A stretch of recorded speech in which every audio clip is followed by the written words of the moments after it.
Chers parents, bonjour. Notre sujet aujourd'hui, c'est par rapport aux écrans, la consommation des écrans et surtout les enfants en cette période de confinement et les écrans.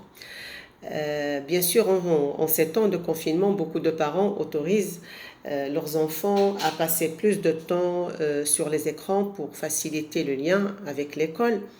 Vu que les apprentissages passent plus par tout ce qui est écran, aussi pour le lien avec les amis, mais tout ça emporte des risques à long terme. L'objectif aujourd'hui, c'est vraiment de sensibiliser les parents par rapport à ces risques et aussi de voir, de trouver ensemble une meilleure façon de gestion des écrans en cette période de confinement. Alors, le premier risque, c'est le sommeil. Alors, le sommeil, il y a une forte corrélation entre le temps d'exposition et la réduction de la durée du sommeil. Je n'ai rien à vous apprendre. Vous savez très bien que les enfants résistent en ce moment au sommeil, résistent au dodo. Voilà, parce qu'ils n'arrivent pas à se dissocier par rapport à cette situation inhabituelle. Quand je dis les risques, c'est par rapport à cette lumière bleue qui altère la synthèse de la mélatonine. Et on sait très bien que que la mélatonine, c'est vraiment qui favorise un bon sommeil, un sommeil réparateur. Le deuxième risque, c'est le surpoids. Alors le surpoids et l'obésité, c'est un facteur selon des recherches qui ont démontré que la surexposition aux écrans pousse les enfants à consommer et surtout ce qu'on appelle la malbouffe ou de consommer en dehors des heures des repas. Alors, c'est un facteur de risque aussi. La rétine et la vision. La rétine et la vision, la surexposition aux écrans est liée à la myopie, est liée à autres problèmes de vision. On a aussi un grand risque qui est le langage. Et ça, on l'a constaté nous aussi à l'école par rapport à certains enfants qui ont été très exposés, qui ont consommé beaucoup d'écran et du coup ils ont manifesté un très grand retard de langage. L'attention et la concentration. La plupart de nos enfants, de nos élèves qui ont été bilantés, c'était qu'il y avait des problèmes ou qui ont des problèmes de concentration. C'est par rapport aussi, dans la majeure partie,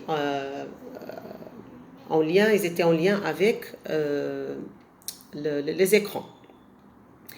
On a aussi des effets, parmi les risques, des effets neurologiques.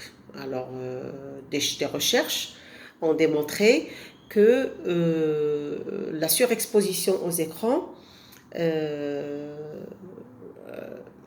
comment dirais-je, amène vers un amincissement du cortex.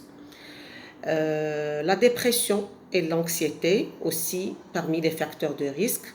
Ça a été démontré qu'un grand pourcentage d'enfants qui ont fait une dépression, qui sont anxieux, c'est à cause aussi de la surexposition. Et il y a aussi un autre facteur de risque qui est aussi sur le comportement. Alors le comportement, on trouve que les enfants deviennent plus agressifs. Des comportements agressifs et ça a aussi un lien avec la consommation des écrans. Alors là, on invite les parents à essayer de limiter ou plutôt à gérer ces moments des écrans chez leurs enfants. Bien sûr, en ce moment de confinement, on comprend la tablette, le téléphone, la télévision, tous en lien avec les apprentissages. Mais en dehors des apprentissages, il faut trouver quand même un bon usage des écrans en cette période. Euh, Remplacez-les par l'écoute. Écoutez vos enfants plus que jamais, les valoriser. Partagez avec eux aussi vos expériences, vos journées, ce qui se passe, sans bien sûr tomber dans l'extrême, sans dramatiser. Certains parents ont tendance à se dire on connaît tout, voilà, on impose à l'enfant ce qu'il doit faire, ce qu'il doit dire. Non, au lieu de tout savoir, demandez l'avis de votre enfant en cette période.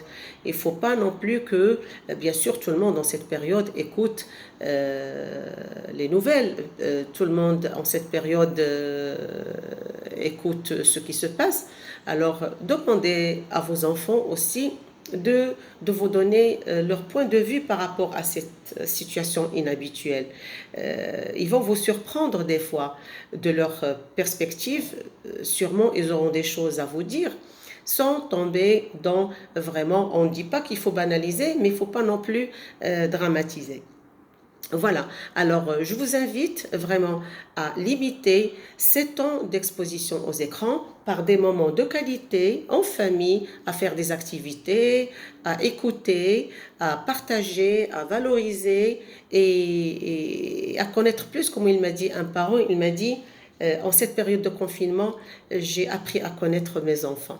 Alors je vous souhaite un bon Ramadan Karim. Oh, Inch'Allah, je vous dis à très bientôt, que Dieu vous protège ainsi que vos proches.